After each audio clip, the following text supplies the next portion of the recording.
Hi everyone, I'm Christelle Bassolet from the European University Association, and it's my pleasure to welcome you to this webinar today that we have organized with EUNIS.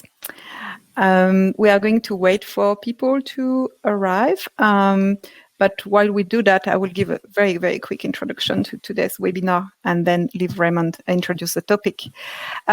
So the European University Association has researched and developed European policy frameworks on a variety of issues to support all its members across Europe. We are addressing learning and teaching, research, innovation, quality assurance, sustainable development goals. I mean, EUA really covers a lot of topics with the aim to support members in their transformation. As a member wrote to us actually last week, EUA speeds change in universities, and indeed that's very much what we are aiming at doing. More concretely, we aim at removing barriers which could prevent university to fulfill their various missions in the best way possible. So here today, in link with the topic, we are going to explore one aspect of the area of digitalisation, which has permeates now nearly all aspects of universities' activities. In that field, a EUA policy portfolio includes enhanced learning, impact of digitalization on research, data management principle, among many others. And the situation that we are going through, or have been going through for the last year, has only accelerated many of the evolution that we have observed before. So one issue that has come especially on the forefront has been IT or cybersecurity, which is not an area actually EUA is working on directly, but we are fully aware that it's crucial for universities' top management when they assess the existing or potential risk for their institutions. For this reason, we have teamed up with EUNIS, the European University Information Systems Organization, to offer you a webinar on a topic which we thought our members would find of interest. So I will leave a bit later on Raymond Vogel, EUNIS president, to introduce today's topic. Then we will have 4 very varied case studies. But first, I would like to check a little bit who's with us today. So I would be really, really grateful if you can take 2 questions. The first question will be about who you are. What is your role in your institution at the moment, whether you're part of the leadership or whether you're a student or whether you work not in a university actually, but in an interest organization. Just let us know, and then we will and then we'll know a little bit more about who's our audience today. And I see lots of hello in the chat. Thanks for that. So if I look then at the result now. I wait for Aurélie, my colleague, to close the poll, and then I will have a quick look at who we have with us today. So you can see the result in the polls tab yourself as well. So we have 29% of the people saying that of our participants who say they are part of the leadership of universities, 10% of academics, 43% of administrative staff broadly, and a few other profile. Okay, and even 3% of students. That's really good. So thank you for attending today. And now to make sure that we also have a feel for the level of knowledge of our participant, we'd like to ask you a second question about whether you consider yourself an expert in the field of information security, whether you consider yourself reasonably proficient, or whether you're a novice, a beginner, and that's completely fine as well. But that's really helpful if you tell us what you feel. Okay, so we got good. Numbers are moving, so I'm waiting a bit. Yeah, still we seem to have a good split of. Okay, just what is still moving? Okay, we seem to have a split of roughly 28%, sorry, of expert, 43% of people with a reasonable level of proficiency, and also 30% who consider themselves completely novice. So we are going to cover the whole spectrum then of skills and knowledge there. Okay, then that's really good to know for the question and to help our speakers to answer you in a meaningful way. Then I think Raymond, I think that's your turn. I will leave you to introduce the topic for us today. Okay, thank you, Christelle, for the introduction. Hello, Dear audience, I understand that for most of you, IT is not in the focus of your daily work, and that IT security in particular is most probably a source of worries and concerns. As EUNIS president and in my day job as a CIO for a large university, I am thus very happy that we could team up with EUA to help and undertake the effort to cast some light on the current state of information security and cybercrime. The use of information technologies has become ubiquitous and indispensable in higher education, especially in those pandemic times that we are living in. Its reliability and dependability has become crucial for our operational performance and successful outcomes. Cybercrime is probably the biggest worry in IT security. And even though the notorious Emotet network has been taken down just this January, large-scale cyber attacks on higher education institutions continue. And well, just recently we had the notification on the case from Technical University of Berlin last week that shows that the danger is still imminent. Having been involved in a peer review for the forensic aftermath of a crippling cyber attack on a university here in Germany myself, I can assure you that the presidents of universities will be rapidly involved and have to make personal ITs and cybersecurity their personal business once lightning strikes and disaster happens in this field. So an early proactive involvement of top university executives and diligent allocation of resources for cybersecurity is called for to prevent or at least minimize the crisis management efforts that are needed once disaster strikes. And as cybersecurity is not convenient for users and it doesn't come for free, top management backing is essential to establish a good cybersecurity effort at the university. Today, the EUNIS Special Interest Group on Information Security will inform you why cybersecurity strategies must be your priority. This will be illustrated by examples of alarming cyber attacks and also of effective preventive cybersecurity measures that are showcased by European top IT security experts brought to you by the Information Security Task Force of EUNIS. We prepared additional videos that will be shared on the EUA YouTube channel on the SAP banking hacking, on an attack that brought down supercomputing systems across Europe about a year ago in the early times of the pandemic, and also on a CIO perspective on information security and data privacy. This will be also supplemented by a brief video explaining some common IT security terminology. So that was all from me, and now I'm excited to hand over to our keynote speakers, all expert in information security and mostly with a higher education background. Thank you, Raymond. That really set the scene very well. So just before our first speaker starts its presentation, just to remind you that you can use the Q&A tab, to ask your question, and I will be reviewing them and take the ones that will be addressed to the presenters. But it's now my pleasure to go to the Netherlands and to present Bart van den Heuvel from the University of Maastricht. Bart, your Chief Information Security Officer at the University of Maastricht, and you're going to tell us about the key elements in an information security strategy, which is indeed incredibly important. So, Bart, over to you. Yes, Christel, thank you. I hope you can see my shared screen at the moment. It's loading, I guess. So the screen should be visible. It's coming. It's perfect. Yeah, it's coming. Yes. Perfect. We have you on screen. Thank you. Like Christel already told you, Maastricht University suffered a major ransomware attack in 2019, and we did take some strategic lessons from that attack, and I will guide you briefly through the attack and through the lessons learned. What happened? In short, we were attacked by a cybercrime organization. What really happened was a long traject from 15th of October to January, and to be honest, it's still running. I won't go into these details. This is a slide drawn up by Fox IT, who helped us.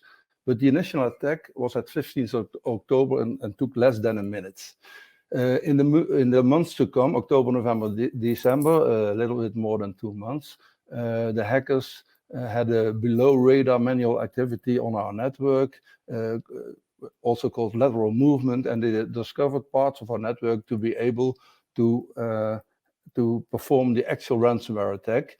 At the 23rd of December, it happened within the hour. We detected it within the hour, and within a couple of hours we shut down our network, and we asked help for Fox IT, and we had a deadline at the 2nd of January to get things up and running again. Okay, a little bit about crisis management. Maastricht University does have a crisis management organization, so we quickly formed our crisis management team at early morning of the 24th of December. And later that day, Fox IT joined this crisis management team. Fox IT took care of forensics, they took care of monitoring our networks, they installed additional sensors in the network, endpoint protection software, and a 24/7 monitoring, which is still going on at the moment.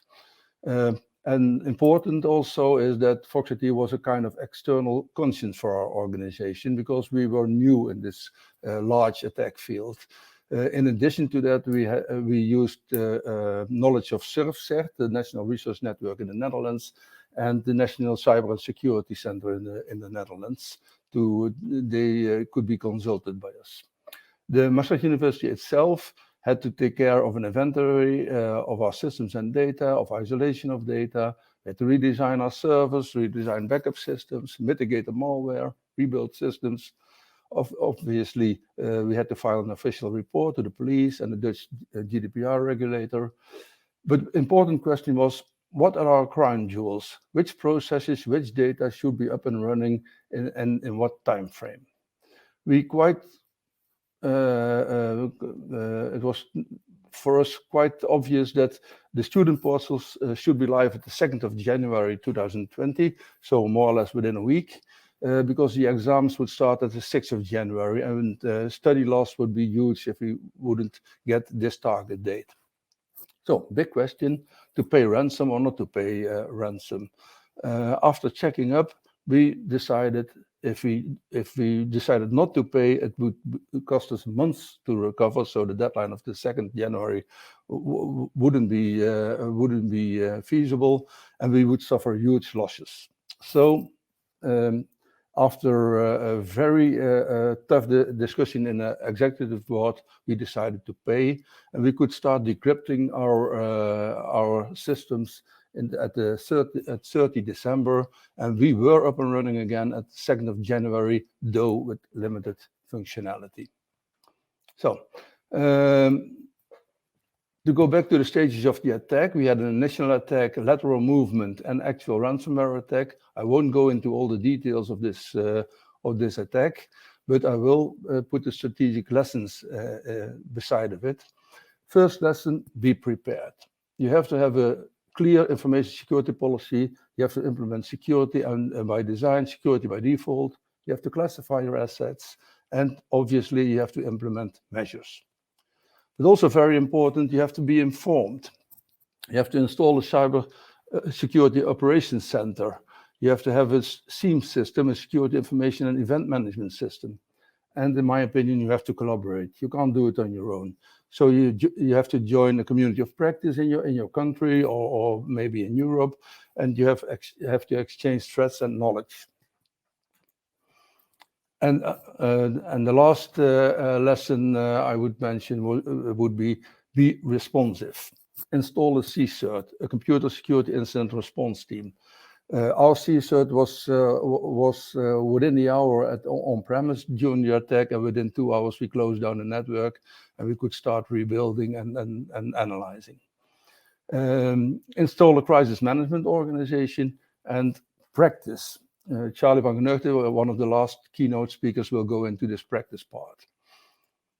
So, final slide. Was prepared? Well, we had all kinds of stuff in place. If you look at be prepared, yes, we had a security policy, classification, measures, by design, etc. Yes, we were informed. We were in the process of implementing a SOC. We had a SIEM. We joined community of practices, and we were responsive. We have a CSERT or a CERT team. We had a crisis management organization, and we did practice in the ozone practice, which Charlie will address later on. So yes, we were prepared, but this was all work in progress.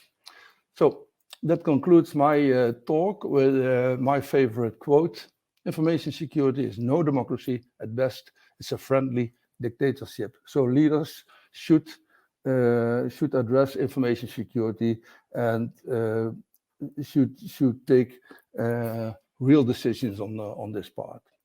That's it for me. Thank you very much. I'm going to put my camera on again. No, thank you very much. I think that's really, really insightful for people who never went through that. And I see two questions for you. From Jan Paradis. After paying the ransomware, were you able to recover all the encrypted data? I'm reading that it's not always the case. Yes, we were able to get all encrypted data. There was some flaw in some systems. The attackers had a service desk, but we were too proud to consult the service desk, and our own technicians were able to cope with minor problems. Yes. Okay, very good. And does your university have evidence that other universities benefited from sharing the experience? Yes. Perhaps it's something we are going to discuss with Charlie as well later on, but if you want to Yes, we are quite sure. Answer. Within a couple of days, we shared very important technical information, and I'm sure that one of the Dutch universities was in the process of being attacked. They discovered several infected workstations in their network, and they were able to shut that down. Yes, at least one of the universities had actual benefit from it, yes. Okay, that's indeed very important in terms of collaboration that you already highlighted in your presentation. Then thank you very much. We're going to continue the discussion later on, but I'm going to go to Bavaria now, more specifically to Christian Fettinger, who's information security unit, who's in charge, of information security units at the Bavarian State Universities. So Christian, you're going to talk to us again about strategy and security issues. So the floor is yours. So, thank you. Welcome. Christian Fötinger's Information Security Unit from Bavarian State Universities. I started 5 years ago, and the first thing I find is I need a vision. I need a vision for the state universities, how we can improve information security. And one thing is about creating trust. You only can create trust in information security or information security management if you know your risks. So that's still my vision, and I'm still working on that. And where does it come from? It was the state universities in Bavaria and the universities of applied sciences.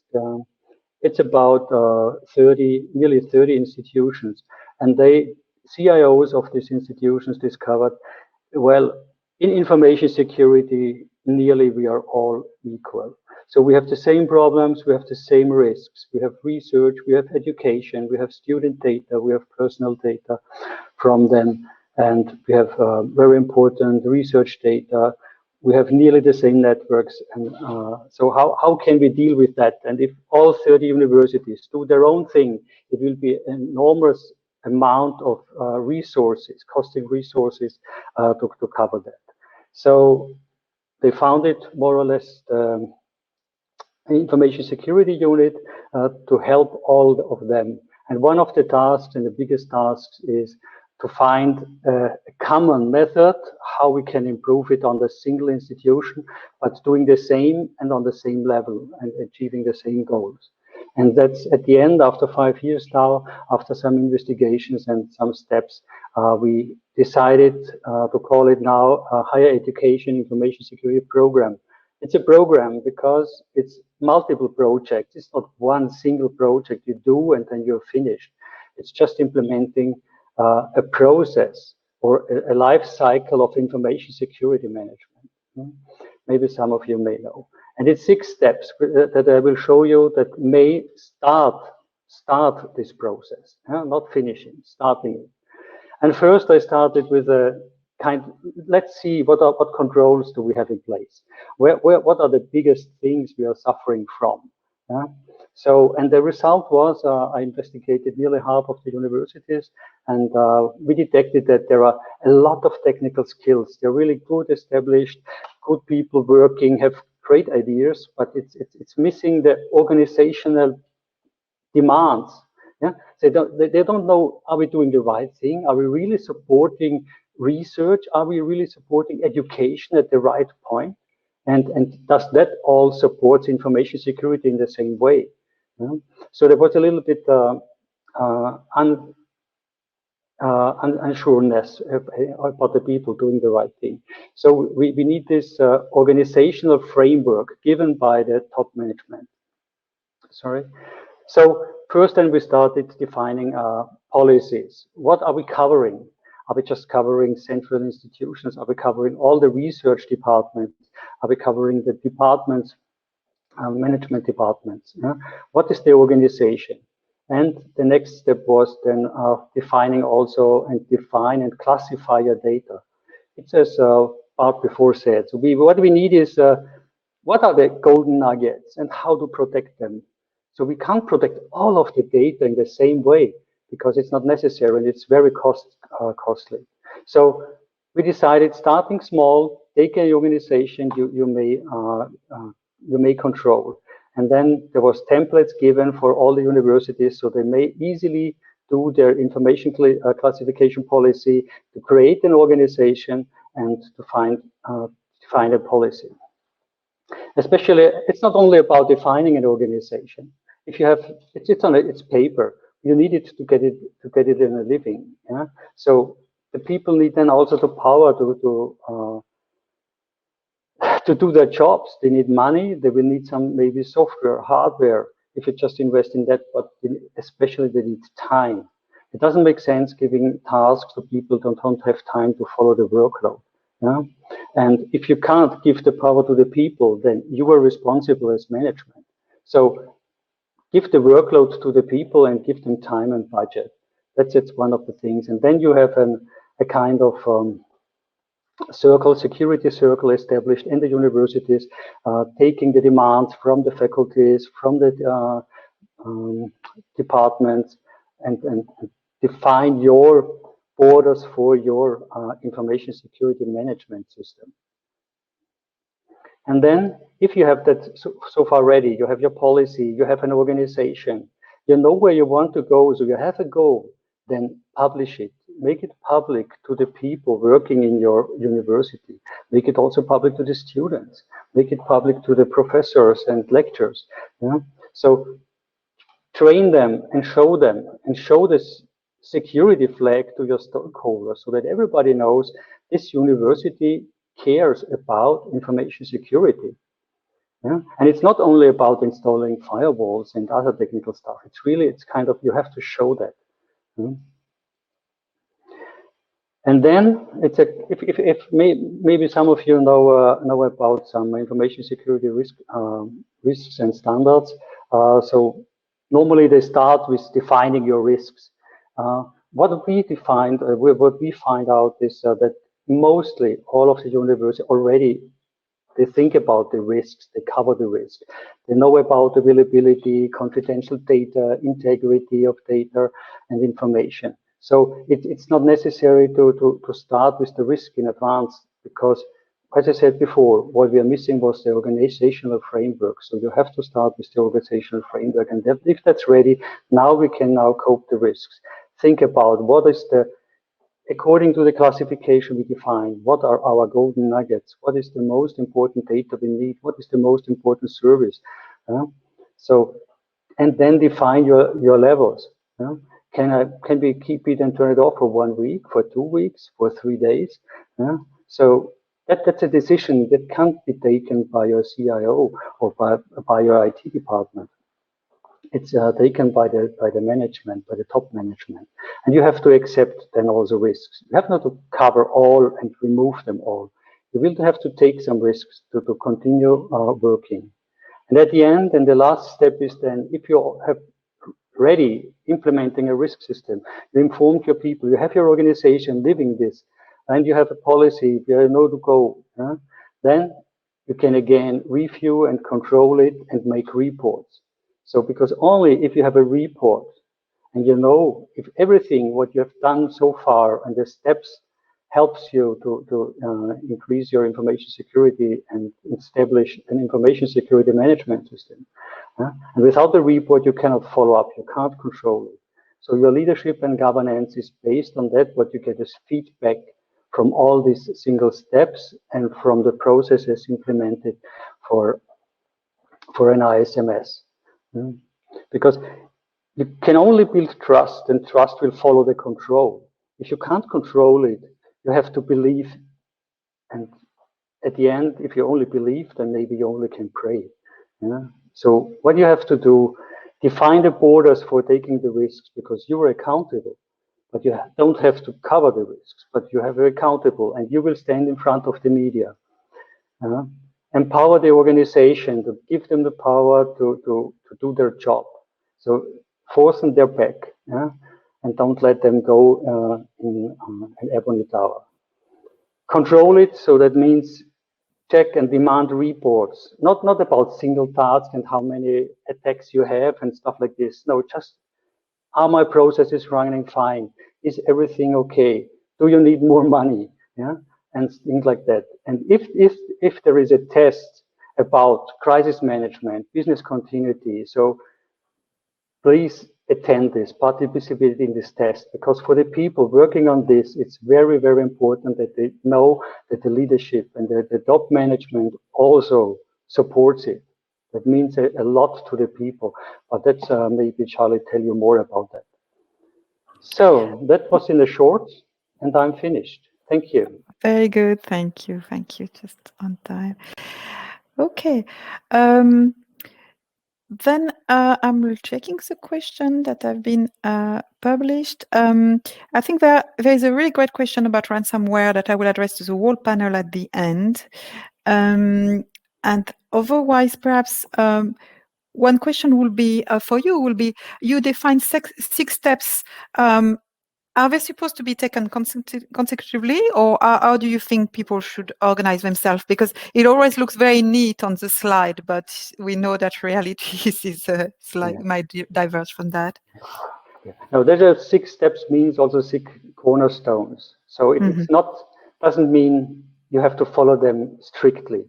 If you have, for example, a policy already in place, or you have already an organization, so just see that the cornerstones are getting in place. So there is not really a need. It makes sense if you start from scratch, more or less from scratch, or you're not sure where to start. It makes sense, especially it makes sense to start with the audit and the control, with the check of the controls. To see what are my weakest points, and then choose the cornerstone which needs the most attention. Not that one which you're good already in, and improve that further. So take the worst one and improve that. Or you're the weakest. Okay. There is also a question, which is actually almost one of the reasons why we organize the webinar, is indeed that universities, higher education in general, we pride ourselves to be open organizations, and to be collaborative and to exchange data. So there is a question from Wim Lamotte to you specifically, saying, how do you strike the balance between the typical openness of a university and the need of an information security that Bart earlier said that at best it should be like a friendly dictatorship. Obviously that completely clashes with the culture. So what is your view on that? How do you reconciliate those two completely divergent values and view on things? Yeah, that's what I see from my background, from financial institutions. It was easy to cover all the topics and just like a dictator say, no, do it. That's not so easy in university. So that's why we need more trust. And we have to give the people the ability to know what they do, to care. So, of course, information security always has then to be in their mind and say, okay, should I share the data? To whom is it the correct email? Is it a professor from this and that country? Is it true? And so, and the people feel unsure about all this because they are also with spamming and phishing emails, and they are, and I know them that they ask me daily basis, or is it really? Could that be? And so we have to help them and give them more. Yeah, I would say maybe educate them and give them the feeling they're doing the right thing, and so that they care. It's not about technical things because we can't control it so strictly technical like a bank or insurance. So that's why we need more trust in the people and that the people do the right thing. And so we have to train them. That's maybe more important than in other institutions or other areas, industrial areas. Yeah. Okay, thank you so much for this answer. I think indeed that shows the complexity of that topic in our sector. And indeed, actually, it's a great transition because we are going to go to Nottingham with Pri Alogoda, and you're the Chief Information Security Officer of Nottingham Trent University, and you're here to talk to us about the human factor. So I think that was a great transition from the last question. Pri, over to you. Thank you very much. Hopefully you can see my slides come up now. And yes, this is perfect. Yes. Brilliant. Okay, thank you very much. So yes, I'm the Chief Information Security Officer here at Nottingham Trent University. I'm going to spend a little bit of time talking to you about the importance of the human factor in any security strategy. So I'm going to carry on. Just a little bit about myself, but I'm not going to dwell on that because I've got a lot of information to cover. So I'm going to move straight into my presentation. But if you need to find out anything more about me, then obviously you can get in touch with me. That's not a problem. So why is the human factor in cyber so critical? I think we've had some great presentations so far, and I think we've already highlighted some of those aspects already. But for us, what we really need to understand is that threats are evolving. Cyber criminals are getting really clever. We touched upon some of the recent attacks across the sector, and certainly in the UK, there have been some devastating attacks on universities, and very disruptive, very, very impactful. And we've certainly seen how those have evolved. So going back to my point, what do we know about these attacks? I think it's important to know that they weren't as a result of some elaborate technical attack. It was really something like a simple, innocuous phishing email that actually started those attacks. And I think we saw from the first presentation today, it was a phishing email that started. And what we also do know is all of these institutions that we're talking about had deployed numerous good technical cybersecurity solutions. They had good protective measures in place. But what we have to remember is no technical solution in isolation is 100% effective. So where does that leave us? We're left with criminals who are looking to exploit humans and looking to find ways to bypass some of these solutions. Why? Because that's the easier route in. Why try and break through a very complex or very protected system when you can use social engineering or the ability to manipulate humans, our people, to actually get into our systems. And I think that's where I'm coming from. What can we take from this knowledge of knowing what cyber criminals are doing? We need to understand the human factor. We really need to focus on why it's so integral to any strategy. The human factor, so this is a statement of what it actually means of any cybersecurity strategies. It represents an action or event where a human error can result in a hack or a data breach.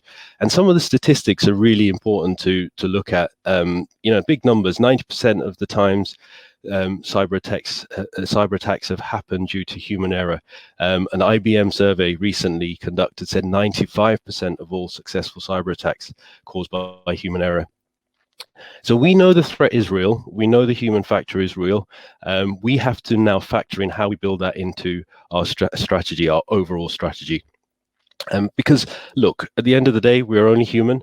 We all have our jobs to do. But if we know that hackers are looking for weak links caused by humans, then we can't just rely on technical measures. We have to factor in how we bring into to our strategy and our protective mechanisms the human factor.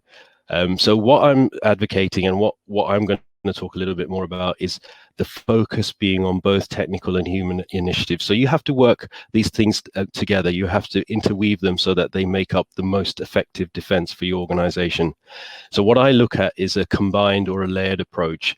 Many of you, if you know about security, you know that the layered approach is what a lot of security professionals advocate, to give yourself enough options to give a number of different layers to protect your crown jewels. We've already talked about what's important. You have to know what's important and what's valuable to your organization to protect it, and layering multiple levels of security is important. So why not apply that to the human factor as well? I hear this statement quite a lot: the weakest chain in cybersecurity is the human being. I think we need to change that. We need to make sure that that's not the reason why organizations are compromised. So look, at NTU, I can talk a little bit about our approach, and I think I call it the onion approach. It's that layered approach. In the middle sits the core things that we're trying to protect, and what we incorporate is levels of security, and incorporating the human factor in all those levels. So what do? We started at looking where we originated from. Where do we start? And you can only measure your improvements if you baseline your starting position. We looked at technology, we incorporated technology in our thinking. So if we have strong protective measures, we tried to address the education and the things that we needed to do on the human factor in a slightly different way. So we looked at individualizing training programs, making them very targeted and specific. Simulation-based education, very important. Educating is about not just imparting knowledge, but actually through actions as well. So we used phishing simulation as a means to educate our people. Regular info bites and advisories, not just about formal training, do regular info bites and advisories. We use that quite a lot.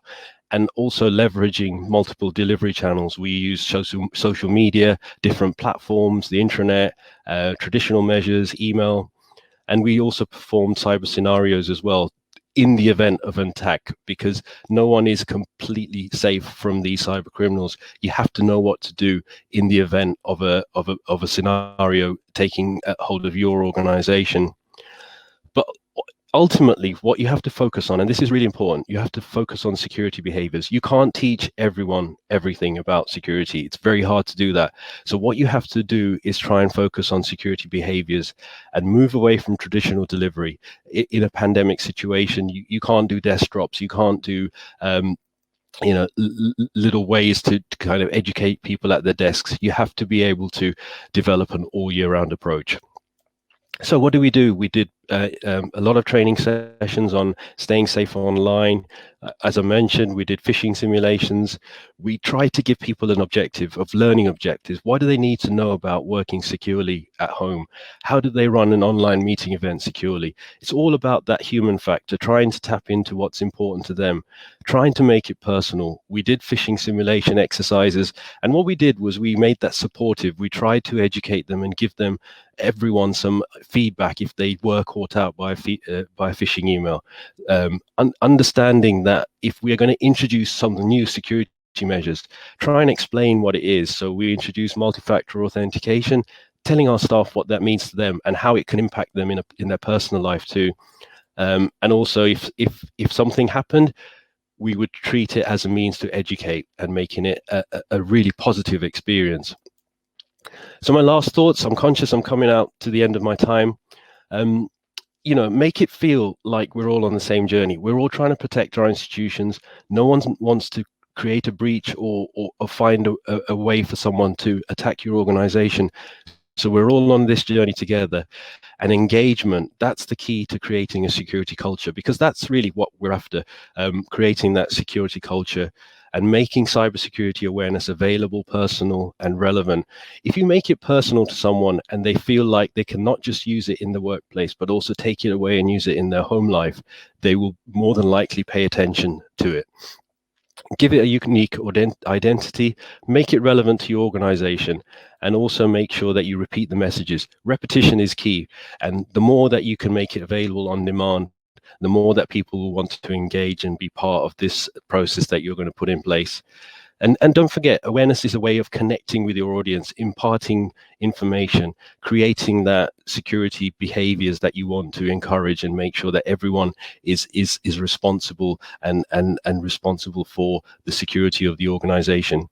Ultimately, it's about behavior change and making that a part of your journey ahead and making it a positive experience for all the personnel that work within your organization. Thank you. Thank you very much. No, thank you. I mean, that was very interesting, and it's good to see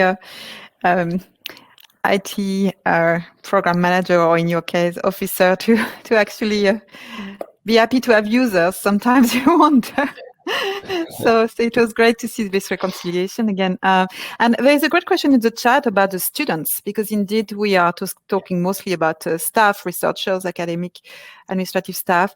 What about the students? Do you have a specific program for the students in your university, or specific actions that you're doing because they are also part of this ecosystem, of course?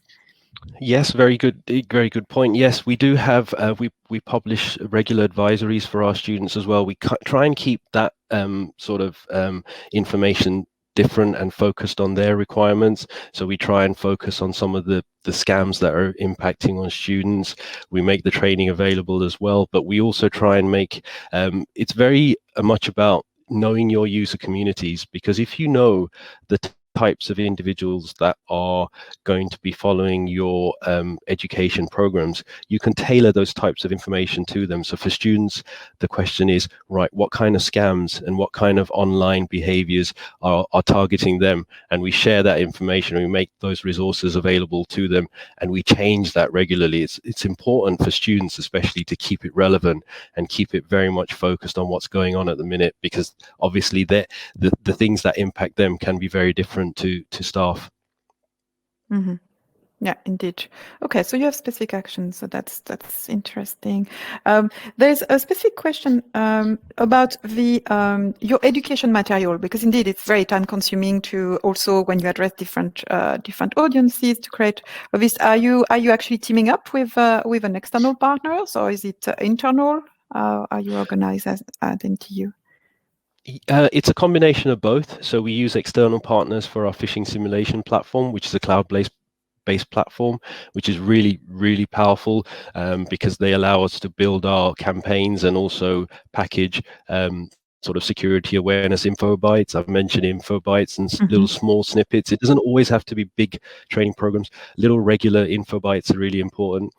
We use the National Cybersecurity Centre here in the UK, which shares training materials. So I looked at the training material that they provide as a training course on cybersecurity awareness, and they cover things like phishing, strong passwords, how to secure your devices. So we use that. You know, if there's information and resources available, use that. And then we created our own, which was a separate package, but we didn't duplicate what those sort of resources gave us. We created our own packages focused on secure home working and also how to run secure online presentations. People were, you know, using Teams and things like that for the first time. But how do we secure that experience? So we used a combination of everything. I go out there and find whatever I can and make it the most impactful delivery for our people. Okay, thank you. Very good. I think that's all we have time for your presentation. There is a couple of other questions you may want to answer in the chat if you want, especially one on, indeed, how do you educate sometimes people that think they know enough? I think that's sometimes indeed another issue. But I'm going to move on. Thank you very much. Okay, for thank you this very much, everyone. presentation. Thank you for listening. Sure. And then I'm going to go to the Netherlands again to Charlie van Genuchten, who's a product manager for privacy and security at SURF and who has worked with our first speaker, Bart, on various things. So Charlie, over to you. Okay, thank you so much. And so I'll be talking to you all about crisis exercises. So this has come up in other presentations as well. How do you prepare for the worst, as we saw with University of Maastricht and many others in the last couple of years? So why do crisis exercises? I think probably most of you have done some kind of crisis exercise in your life, maybe just a fire drill or maybe some kind of physical crisis. Maybe some of you have already done some kind of cyber crisis exercise. The reason why to do this is because you can do a lot of things with these that you can't do in normal trainings or just by talking to people or giving them information beforehand. With an exercise, you can validate your policies or procedures, your plans. You can test ICT disaster recovery systems or other systems you have in place.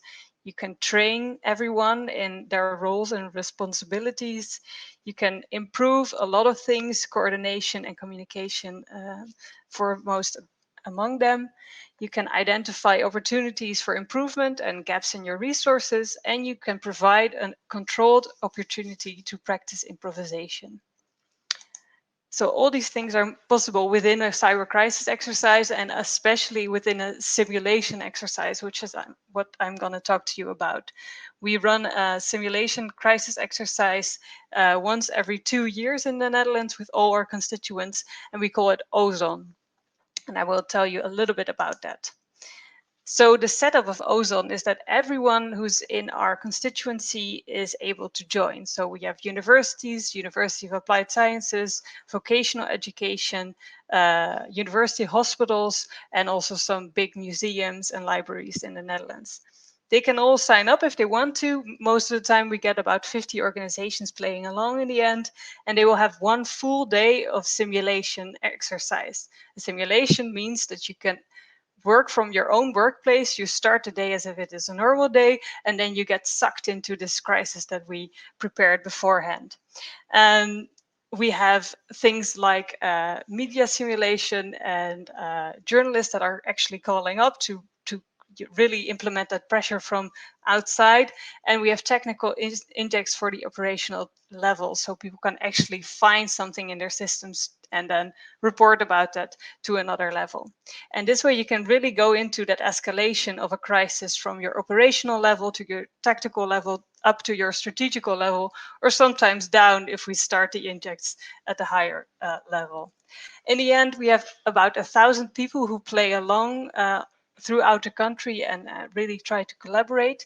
And we also have people from the ministry and other external stakeholders play along, so we can really see how we can collaborate during a crisis and make sure that we solve it as quickly as possible together. To do this, we ask for 2 people from each university or other institution that's playing along to help make and build their own exercise to make it as relevant as possible. So it takes about a year for a lot of people to make this happen, but it really, really helps. And so the scenarios we went into the last couple of years were in 2016, ethical hacking and data leaks. In 2018, we had a big ransomware case that we trained in. And then this year in 2021, we had a state actor attack. And of course, this year, no one or not many people were playing on campus, but most people were actually trying to solve this crisis together from their home. So it was a crisis within a crisis for us all. And so you can see we really try to make it as relevant, as topical as possible for the threats that we've seen throughout the years. The most important lessons of these exercises that we did is that, 1, you have to make sure your cyber network or information crises are incorporated in your organizational crisis management procedure. You probably all have a crisis management plan or procedure in some way, but we've seen, especially in 2016, when we started these kinds of exercises, that a lot of universities didn't have cyber as part of that crisis management. And so adding that really makes it easier if you are hit by a big attack to escalate quickly, get the right people in place, and not waste any time by thinking, who should I call about this because I don't know this person. Regular cyber crisis exercises are a great way to improve your resilience as an organization and raise awareness for security. It's also a fun way, so you get people to play along. It's quite stressful and sometimes not as fun during the day, but in the end, people really get sucked into the narrative and really have a feeling for what could happen if something goes horribly wrong. And the biggest challenges we've seen throughout the years were internal communication, stakeholder management, situation analysis, and endurance. And so I think the first three are things we always see in every kind of crisis that are important to learn about together within an organization. And the last one is very typical maybe for a cyber crisis, because it can take a long time to finish a cyber crisis. As Bart pointed out, it took them a lot of weeks and months to actually get everything back to normal and get everyone out of that crisis mindset. And then they're still dealing with the repercussions. Whereas in a physical crisis, like a building burning down, which is of course horrible, but the actual crisis part is a little bit slower or a little bit more compressed, and you don't have to deal with the actual crisis for such a long time. So that makes a cyber crisis quite a different beast to be talking about in terms of crisis management. So that's all I've had for you today. Yes, thank you very much. I think that's interesting to see how systems team up and do those stress exercise like you will do a fire drill, as you said. I think that's incredibly important to be ready. There was indeed a question earlier in the chat about the notion that, okay, with those exercise and developing strategies, you're trying to be prepared, but can you actually prevent attacks? Is there ways that you advise universities in terms of really trying to prevent them as much as possible?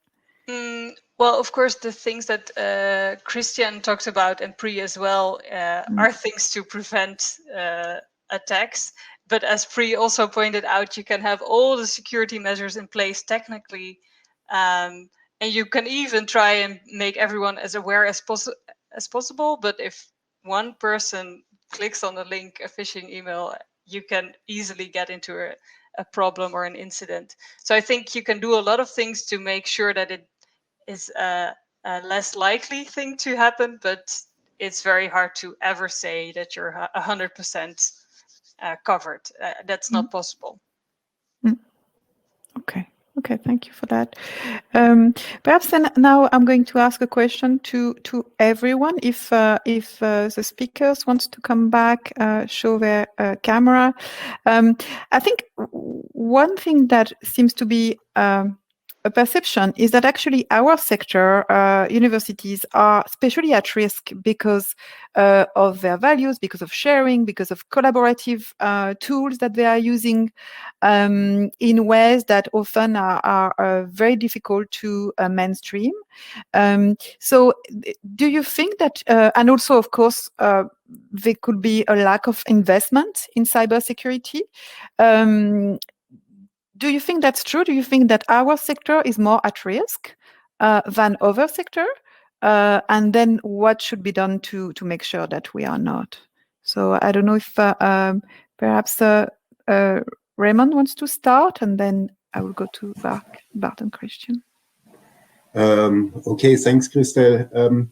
One thing that I could say is that in higher education, especially also here in Germany, where it is written into the constitution, there is a freedom of teaching and research. And a lot of our researchers, of our customers, more or less have that as their motto when it comes to the setup of their personal workplace and their tools they are using. That extends also to IT. And so the diversity of IT used in higher education also within the universities, in one university, and sometimes also non-professional IT structures and do-it-yourself makes it hard to bring strict IT security measures into the boards of the university. So this is probably the strongest risk for us.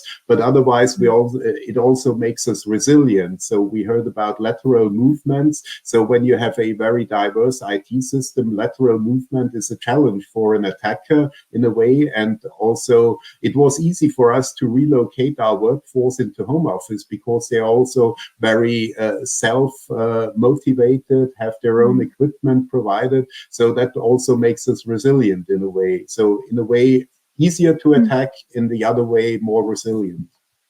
Okay, interesting. Bart, do you want to complement that, or? No, yeah, I can add to that. That, for instance, in our attack, Windows systems were attacked. So our Unix system still works. So part of our educational systems and our main website was still up and running. And in the media, it was said that all our backups were gone, but we had 2 petabytes of data for research data still online and still available. So this is the diversity in systems you have, and they only attacked the Windows system. So yes, there is a kind of resiliency available, and I'm not sure the risk is high. But the benefits for the attackers, you have to have a criminal mind, you have a criminal business case. I think lots of other companies make a stronger business case for the attacker. So I'm not sure how that balances out for the from the attacker point of view. Okay, very good. Christian, perhaps it's the same thing because it's also in Germany. Yeah, I want to add to Bart. That's exactly the point. It's a balance for attack. It's always the balance. What goal may I reach? So what is the benefit? What may I gain? How easy will be the detection of my attack? So how easy is it to go in? So that's always a balance to see, and how much vulnerabilities are. It makes us, of course, that this heterogeneous networks and systems makes us maybe more resilient, but it makes it also easier to attack. Because if I can protect one system, I'm fine. But how to protect 100 systems on different systems and weaknesses? So that makes also a problem. So complexity is always an enemy of the security. Yeah? So there's nothing to add to this. Yeah. And so I will say we are not more on risk, but if we have a research project and it's not within a feasible time to do the same research for someone, then maybe it's better to steal the information. So there are some times we have a high risks because the research, especially in the research part.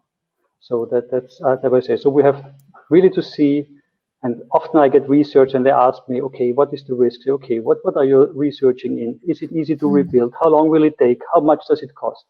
And say, okay, but then it's much more easier to attack you and steal your data and get it. Yeah? Is that feasible for you? Do you think that's a reasonable? And then say, yeah, maybe no, that doesn't make sense. So then say, okay, then you know what the risk is. Yeah, will you do it, or just with a criminal mind? Think like a criminal. Yeah? So the risk is, it's maybe not higher, but it's differentiated. So because it's so a broad area, what the attacks may be. Okay. Pri, do you want to also take that question about? Yeah, I mean, just very briefly. Sorry, Christelle. I think as a sector we do get targeted, but I think the visibility and the sharing nature of our community means that they've become more known. I worked in the private sector for nearly 25 years, and you just wouldn't share some of that information about what happens to a lot of organizations in that way. So the fact that we share as a community means we try and help other organizations to not fall victim in the same way. But as a result, it may seem like, don't get me wrong, we have had a few big targeted attacks and they come in waves, but probably not more so than other sectors too. You just probably hear less of that. Yeah, indeed. It's a very good answer. Charlie, I will leave you to answer that question, and then we will close with Raymond after, because we we are nearly near the end of our time. Charlie, do you want to take that question as well? I mean, you're working with lots of different universities, so, and perhaps other organizations too. Perhaps you have a different view than your colleagues. No, I don't think I have a different view. I think everything has already been said. It's Okay. We share, and we are also open, and sometimes we're more resilient, but sometimes we're not. Okay. So let's take it to Raymond. Okay, thank you so much for that conclusion. Then Raymond, it's your turn. We have 1-2 minutes to finish the webinar. If everyone wants to bear with us.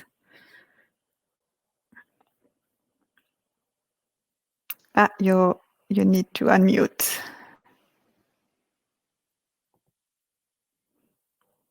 Raymond, you're still muted. You need to unmute. Oh, so I was so kind to mute. So thanks again, Christelle, for the chance to team up with EUA for this excellent event on cybersecurity, to bring the message over to high-level executives at universities. Aurélie, could you flip over to the page on yes, on EUNIS. So we are EUNIS, the European University Information Systems. We are, well, a association, non-for-profit, and we bring together all those responsible for the management, development, and also policy making in information technology in higher education institutions across Europe. We have institutional members from most of the European countries, and we bring them together in at least an annual congress, and every other year we also have a conference especially focused on on leaders in universities like rectors and chancellors. And we promote the exchange, cooperation, and debate on the subject amongst our members, and we also connect them with policymakers and supervisory organizations, but also with vendors in the field in an active exchange on their technologies for the use by our institutional members. The work of EUNIS is especially also done through its special interest groups and task forces. And on the next slide, you see an overview of those groups that we have within EUNIS, especially learning and teaching, information security. The group that brought you this event, and benchmarking are highly active and also have a high level of visibility in the community. But nevertheless, there are a lot of other groups as well, like student mobility, business intelligence, enterprise architecture, just starting now, just as cloud management, and also AR and VR. And you probably saw that in the chat. Information security will also bring up one more special webinar on IT security and home office situations for teaching and learning that you might be interested in. So that's all from me, and thank you again for attending and for this excellent opportunity to bring that message on IT security through EUA. Thank you so much, Ron. It was really a pleasure to welcome you, and I hope everyone enjoys the presentation. As usual, the recordings will be available on YouTube by tomorrow latest, and the presentations are also available on the EUA website. So anyone who actually registered for this webinar will receive an email with the relevant links, and don't hesitate to share them with your colleagues if you think that it's useful to them as well. So again, thank you to EUNIS and to all the speakers. We really enjoyed your presentation and welcoming you, and we hope that it's going to be helpful for the future to make our universities even more resilient than they are already. Thank you so much. We are going to close the room now.